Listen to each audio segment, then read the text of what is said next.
They figured it out. Thank goodness. I'm so passionate about this. This is something that really connects you spiritually. Yo, welcome back to God Meets Therapy. It's me, JP Speaks, my beautiful wife, Dr. Io. And today we've actually got a special treat for you. We've got Dr. Rosmarin, Harvard professor and faculty member. We are so excited to have you today. Yes, sir. All right. Excited to be here. Thanks for having me. Thank you, Doc. Tell us a little bit about you. The people want to know. Sure. What do you want to know? Like, what's your specialty background, interests, all the things? Whole bunch of stuff. So I've been in the Harvard Medical School system for 15 years. Okay. In the Department of Psychiatry. I work at McLean Hospital, which is our flagship psychiatric hospital, inpatient acute psychiatry. I run a program on spirituality and mental health, which is, I guess, why you wanted me to talk about God Meets Therapy. Kind of makes sense. A little bit. And that's what I do. I mean, this is day in, day out, spiritual and religious issues and mental health. Like, this is my jam. All right, guys. I love that. Well, guys, we are going to get into it. This show is going to be high impact. This is political stress, the new pandemic. That's right. That is definitely a lot. I mean, it feels that way. What do you think? I mean, I feel like we all are having our faith tested right now, our mental health tested with all the different things going on in the political landscape. No matter what your beliefs are, what party, like, this is an area where I just feel like our listeners need a lot of support. What are your thoughts on that? Yeah, let's jump right in. The world is and always has been and probably always will be, at least for now, really hard. It's going to be a hard, challenging life, and whether that was during the 1600s, during the Middle Ages, whether it was during the Industrial Revolution, the 20th century was a total mess. Yeah. Big mess. 2 world wars. But I don't think it's qualitatively any different than other periods of history. And I think we've kind of lost track of that. For a variety of reasons. Yeah, I agree with you. And we've talked about this before. Like, our modern age and most of our lifetimes, we haven't really had global events or really any things that other than COVID, which we just were starting to heal from, that kind of we could point to say this is crazy. What do you think? Yeah, because there's always been political unrest somewhere. That's we right. just really haven't felt it that much here in the United States. And that is really affecting people in a really negative way. Yeah. So, I mean, that kind of brings me to my first question of how is this affecting our, the American people as a whole? What do you think, Doc? Well, I think that, why is it it is affecting people. There's no question. And the question is why. I think there are two things. Number one is we're tethered, right? All of us have these electronic appendages and we're being blasted with news from all over the world every minute of the day. I mean, today it's Myanmar, which is a horrific tragedy. Yeah. I mean, right. An earthquake of over an 8. This is tens of thousands of people lost their homes. They lost their lives yesterday, and we know about it. And in years past, that wasn't the kind of thing that we would find out about at every moment of the day. Right. You might read it in the morning news, you might see it on the evening news, and then the rest of your day you would go on. But in the electronic age, like, it's inescapable. So that is a qualitative difference. That's right. I think there's something else. I agree, and I have been guilty myself of obsessively what they call doom scrolling and wondering what's the next thing, knowing it was going to make me anxious or worried or just really have a negative impact on my next few minutes. But for some reason, but what do you think? Why can't we stop ourselves? I think the media is pushing this agenda, and they are pushing it hard. It says media profits 30% more, or they get 30% more engagement off these negative headlines. So, it's definitely like a clickbait situation, and they're getting all, we are the bait. Yeah, we're the bait. But what do you think? What other than the phone being the appendage, what do you think is another reason? Yeah, and I have some friends just on the subject of electronics. I do have some friends who have gone retro. They've gotten rid of their smartphones. They're picking up flip phones. They're using they're really going at it, and they're like, I'm done with all this stuff and not being bombarded. But even then, you're still going to have friends and family and neighbors, and you're still going to feel the buzz just around. That's what it is. There's another thing, though, that I think is more insidious. We have come to pathologize normal levels of stress. Yeah, we have. If you're feeling sad, then it's not just sad, it's depression. If you're feeling anxious, it's a disorder. If you're, you get hurt by somebody, they're a narcissist. Yes. And that's not true. There's real psychopathology where it's actually interfering with your life and it gets in the way of things and you can't get out of bed and you can't enjoy anything, or anxiety is consuming you to the point that you can't function in your day. Yes, that exists 100%. Right. But most of the stuff that people really take to heart these days, I think, is normal emotions. And in years past, they weren't viewed as a pathology. It was viewed as part of the spiritual condition of a human being. Yes. But Doc, I would say with that is just, I think we are just so unattached as a human race just because of social media, just because of the phone, kind of like we were saying. It's like, we went out one day to just a lounge or maybe to grab something to eat. And these, younger generation, everybody was tapped into their phone. Everybody's staring at their phone. Nobody's socializing. Yeah. And it's really affecting us negatively. It's like we're fabricating emotions. Yeah. Or thoughts or how you feel about somebody. And you see it on the internet and it's, it's everything's on steroids. It's like, you hurt my feelings. And then someone's acting, like a third grader. But I in that vein, I do think we swung far from where we started, and you and I know, being in mental health for as long as we have, there was a time where no one talked about pathology. No one knew about what depression was or even what a narcissist was. Like, I would literally have to go through, like, this is narcissism. And now we've swung from stigma and teach and educate, and now where people are like, you're gaslighting me. Like, they're using psychological terms in everyday situations. So I totally agree with you. Like, we may have to find some sort of center on all that. Pendulum swung from a place where it wasn't necessarily much better beforehand. Right. But I think it's swung way out too far. And really, we do have to get to a place of equilibrium, and we are not there. And honestly, the problem is the social media, it helps because sometimes that's our outlet for, stress and anxiety. But on the other hand, it pulls us in. So it's like, I'm watching, when you tap into social media, I might be going in to find something about doomsday. Let's say we're going on for that. And then something comes up like a deer eating some jerky and it's a fight and I can't get out of it. So I'm stuck in the social media vortex and you're trying to get out and you're like, I got to watch this. This is so good. Or maybe something with doomsday, but it's definitely negatively affecting us, and how we're processing. But I think from the political landscape, they've tapped into that, right? Like they've used politics as this next addictive type thing that we are going to see what's next, right? Like, instead of deers and jerky, it's every morning they're reporting, like, to people I've never heard talking about politics before, like the executive order. I'm like, well, when did you start looking at politics? So I think the hard thing about that is it factual or are they just playing on our emotions? I feel like it's a lot of playing on our emotions versus people just fact checking this information. And I feel like that even played out in politics. I mean, in the recent election, people really don't know who they're voting for. They're just like, I heard this from my friend and this is why I'm voting. So. But how do you think, Doc, that this is affecting and impacting us emotionally? Either the electronic side, social media, addictive technology, and or the pathologizing of emotions. Like, how is that affecting us overall in our mental health? I think there are a couple ways. My iPhone is way faster in processing than I will ever be. It knows more information than I will ever know. It can make computations more accurately than I will ever be able to. And there's this disparity between this electronic, I called it an appendage before, and the rest of me. And then that disparity actually sets me up to be pretty self-critical, if I'm being honest. Yeah. I think the rest of the world also, like, we're living in an age where these incredible devices can do these mind-blowing things. And then we also have this comparison not only to ourselves, but to others. I did this experiment the other day with ChatGPT. I'm like, I'm feeling sad. Can you help me? And it starts becoming empathic.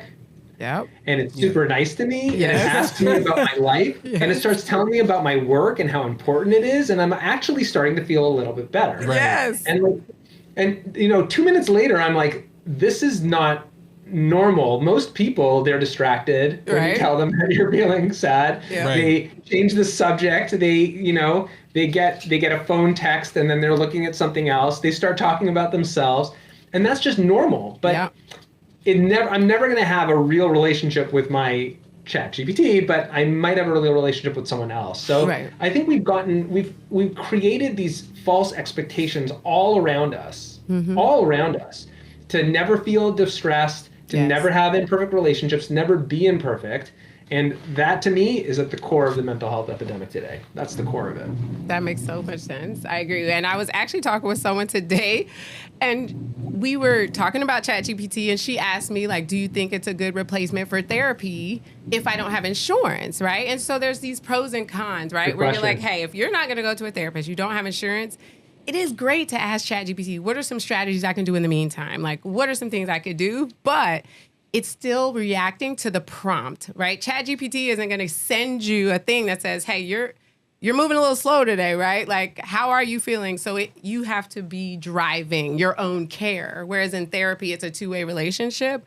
So I think that's the same idea, right? As long as people are using chat or these social media learning models as, I'm empowering myself to get information or whatever. I feel like ChatGPT is what we need for or let's say Siri, because a lot of people are using Siri. People are dating Siri, which isn't good. True. It's like, Siri, how do I feel today? You feel amazing. And kind of, Doc, what you were saying, you don't need that someone stroking your ego every single day. Right. People are having arguments with their smartphones, and we shouldn't be doing that.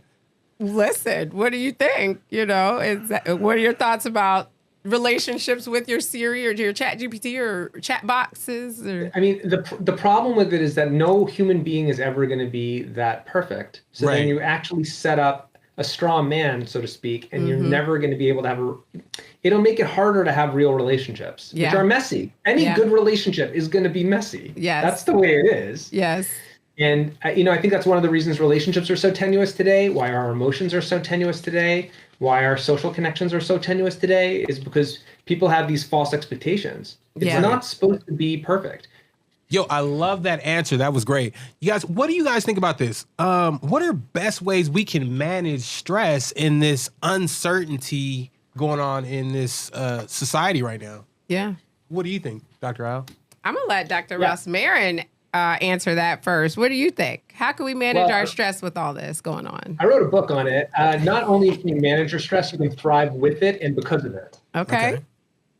I like that. Once you recognize that anxiety and stress are part of the human condition, and we accept it, you can actually use it to connect with others by speaking about how you feel, embracing uncertainty as opposed to trying to get rid of it, and using it as a tool to build your emotional stamina and capacity to withstand adversity. That's what it's for. So what do you think are the best ways to kind of partner with someone on that or use humans as a connection for that sounding board? So I had a TEDx talk on this, and I gave a 4-step process. Okay. Happy to go through it over here. Let's go. Great. Number 1, identify what are you afraid of? What's making you stressed? A lot of times, we've been talking about technology, these things distract us, right? You don't stop and think, like, what is really stressing you out? What's making you anxious? What are you worried is going to happen? Take the time to do that. And that's definitely something everybody goes through stress, whether if it's kids, whether if it's work, and honestly, if we just relax, breathe a little bit, maybe get a little meditation, things will be totally fine. That's right. And you could have time to listen to your own thoughts so you can identify what made you stressed or anxious in the first place. I love that. Take the time, do it. Number 1. Number 2, share. Okay. Got to talk about it. Okay. With someone, anyone. I don't care who. I really don't. Really? If it's a therapist, great. It can be a stranger on the bus. Okay. Tap them on the shoulder, say, hey, buddy, I'm worried about something. I agree. Listen. Definitely getting things out always feels better. Yeah. I mean, I always say, you're walking around with a 45-pound weight on your back and nobody knows you're carrying it but you. So. That's right. Okay. So you got to share. Got to share. Not necessarily with the world. Right. It's one person who's going to sit, look in your eyes, put their arm on their shoulder, maybe give you a hug and say, I got it. Okay. Can you overshare? Can that be too much where you're going around telling everybody? In other words, those people who go on social media and just blast how they feel, what they're going. Do you think that's a good thing, or do you think that's not sharing? That's not sharing? Okay, that's not sharing. Okay, That's distraction. You're not really having an emotional connected moment with another human being. You're not. You're just getting it off your chest. That's not right. what it's about. I It's agree. about turning it into a moment of connection with somebody else. Okay. That's what it's about. I agree. Okay, I love love that. that. Love that. All right, number That's 3. 2. Identify, share, embrace. So you go to the gym, you work out. If you feel like sweaty and uncomfortable and it's a big mess, you know it was a good workout, right? That's right. So why are your emotions any different? Okay. You got to build emotional stamina and emotional strength and emotional resilience, and that comes from facing your fears. That's right. So Like do something sitting that makes in you it, anxious. sitting in it and embracing that I am going to be uncomfortable sometimes. I am going to have negative thoughts sometimes, but building that up and saying, what is my fear, right? Back to that, doing the sharing and connecting, and kind of it sounds like a loop can help you there.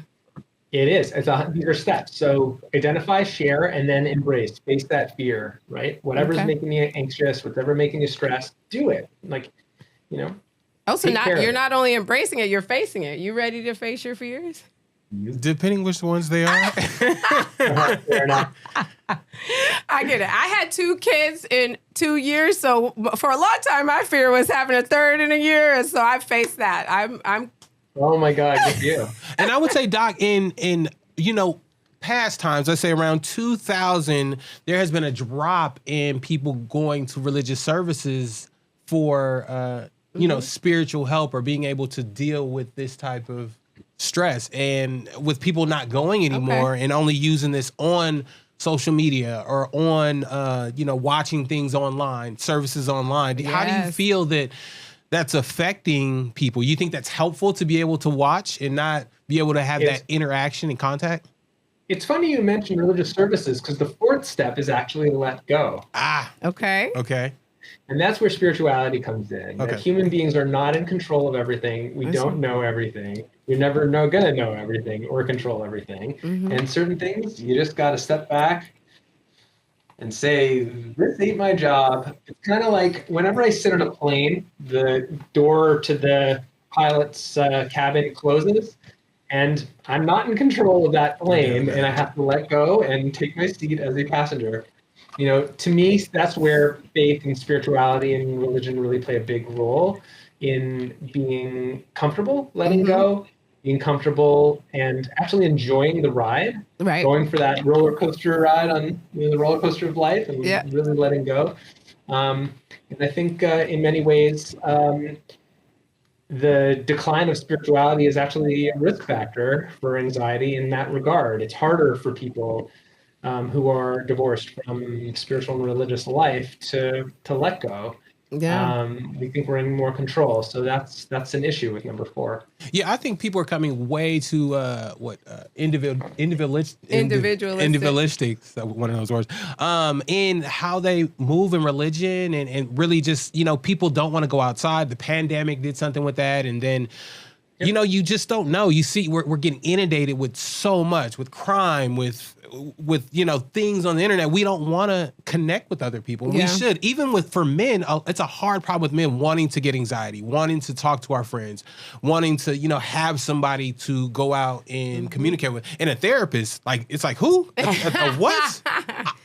I'm for one. I actually love therapy because you get everything off your back. Well, you get some of it off at a time. Real men love therapy. I'm a proponent, but I do think I was one of those people after the pandemic and after having kids. Like I was slow to go back into a church, and then we had to find a new church, and it was a whole thing. And I definitely could tell the difference. And when we started physically going in and not only connecting to other people, but also the pastor would reframe and talk about that inability to control and that this is God, and bringing up other times in history where, like you said, there was a lot crazier things going on, in Jesus' time and before Jesus' time. So. And then it's like, do you want people to actually touch you? Back then it's like, somebody comes by just to, hey, how are you? Like, hold on, don't touch me. I don't know. Did you sanitize? Did you use hands? It's. But it's worth it, right? It's like the hug. Do they do the hug anymore? No, I'm kidding. But. Totally worth it. That goes back to what we were saying before about people's expectations that everyone should be sanitized and clean and not smell bad and not say stupid things. Like they're people. That's just the way it is. And we're better off with them than without them. So one question I did want to ask was, how do you think in this political climate and landscape and some of religion being brought into that, how can you bring in the mental health pieces of religion, like the positive, empowering pieces versus kind of that politicized religion? So it's a great question. My sense is that it is brought in. Mm-hmm. My patients bring it in. Okay. I don't bring it in. I don't need to. Right. They've raised it. They use faith in order to have hope and have meaning and have purpose. They use religious ritual to create cadence in their lives so that their cravings or their impulses aren't moored. Mm-hmm. They also struggle with aspects of their faith or with aspects of their community, and that's part of the discussion as well. So, I always try to be patient-centered in conversations about spirituality and religion. And it's just incredible to me, the diversity of how it comes up and how commonly it comes up. Yeah. Right. Here in northeastern United States, in eastern Massachusetts, the least religious enclave in the entire nation, would you believe that 60% of our patients want spiritual psychotherapy? Wow. I did not. Interesting. Incredible. And we sampled them, so we know that. And when we provide it as an option, that many people come for spiritual psychotherapy. They actually sign up, so they mean it. And I think that's important. If you build it, they will come, right? Like, we shouldn't be putting it on them to drive that conversation and bringing it up, because I've been a proponent of therapists coming out, and if faith-based therapy is something you're willing to discuss and bring up, advertise that, put it on your profile, ask them, where are you spiritually? Is that something you want us to be discussing? Heck, in our own therapy, we weren't talking about faith for a while, and then when we did, it really impacted our marriage counseling and brought it to another level. So we say that all the time. Who brought it up? You or your therapist? This one right here. This guy. Yeah, I think so. Doc, I've kind of always been spiritual and religious, but I got in a Lamborghini accident, and then I started meditating and spending more and more time with God, and life has definitely just changed for me. I feel like, putting God first and really, speaking about, and that's actually where God Meets Therapy came from. Yeah. It's actually just that time I spent with God when, after the accident, it was just so important to give back, and that resiliency and just the doors God opens, and just the way life is now. So what is the one thing you would want people to know, whether you're thinking about politics, relationships, anything you can't control? What is your uniting factor in your version of God Meets Therapy from your research and experience?